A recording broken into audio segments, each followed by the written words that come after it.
Thanks for joining us, everyone. I'm Roland Barris with your 6 on Your Side headlines for Monday, January 21st. Inside Idaho's first medical school, the state's next generation of doctors is learning about osteopathic principles and practices, also known as OPP. Part of their modern curriculum includes a hands-on learning lab where students see firsthand how to treat many common ailments like lower back or neck pain without the use of prescription painkillers. And while opioids do still serve an important purpose for some patients, in many cases, doctors say they aren't needed. In the middle of this opiate crisis, we've had some issues with overprescribing. While opioids may be indicated in some instances, such as cancer pain or in a post-surgical situation, for many of the common things that we see, there are other treatments that we can use.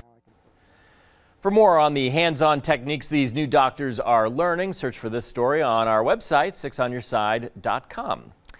Well, here at 6 on Your Side, we give voices to those unheard, like those fighting an invisible illness every day. Kids battling type 1 diabetes spent their weekend skiing up in Donnelly at Camp Hodiah's winter camp. For lots of kids at the camp, like Sydney, it's the only time they get to hang out with other kids facing the same hurdles. I'm from a really small town, so there was only one other girl in my high school that had type 1 diabetes, and now I am the only one. So that was kind of difficult. A lot of teachers didn't know what it was, so I actually had to talk to them all about it. Kids that have diabetes are the majority, and so we feel included.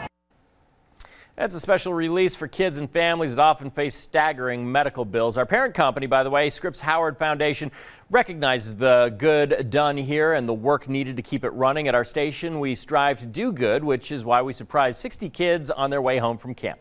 Thanks to the Scripps Howard Foundation, just donated $2,500 to Camp Hodiah. Let's hear it for them. And the whole idea is to help more kids feel included.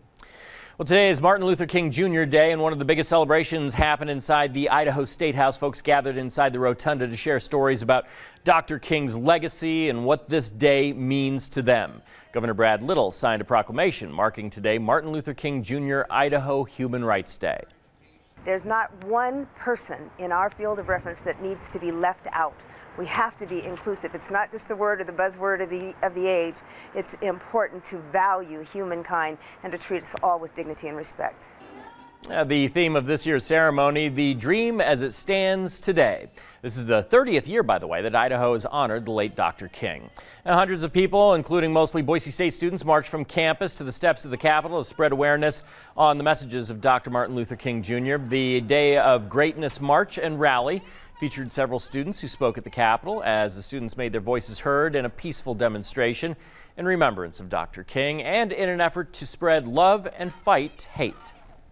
Actually seeing people doing what he said about marching on the ground, actually engaging in social justice, it means the world to me, and I think that it shows that there's a lot of people who care about the work that he did and are carrying that legacy on in every part of their lives.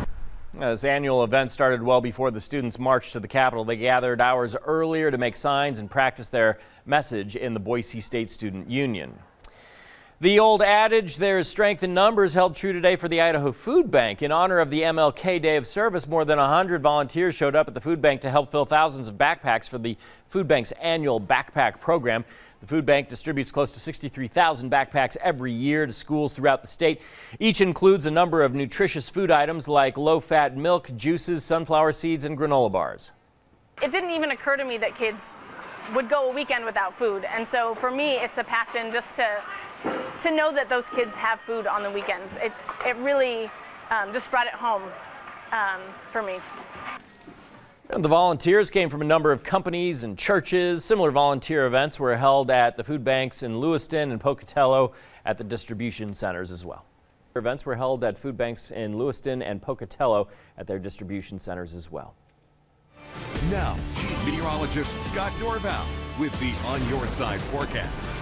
Well, the wind was the big story today. Here we are, 5 o'clock numbers show wind gusts are coming down a little bit, gusting to 20 in Boise, still gusting to 45 though in Mountain Home. So windy till 8 o'clock. The wind advisory will expire at 8 o'clock, and then the winds will just continue to slowly subside overnight tonight. Temperatures today were still a little bit above average, but chilly. Warmest temperatures in Ontario at 45, chilliest in Mountain Home at 40, 36 in Twin Falls today as well. There's your wind advisory. The gust to 45 around Mountain Home will continue to diminish, and the wind advisory expires at 8 o'clock. Big storm system, all the wind feeding into the storm down south of Salt Lake. That's continuing to track on off to the north and the east. That will basically dry us out with nice sunshine coming in from the west. Not bad at all. Extended forecast giving us 41 degrees and a chilly day tomorrow. A slight chance for a snow shower Wednesday morning, and then the temperatures up to 44, and then the rest of the week dry conditions on through into the weekend. Temperatures back into the mid 40s. I will keep you updated on my Facebook page, or you can come back right here for the very latest.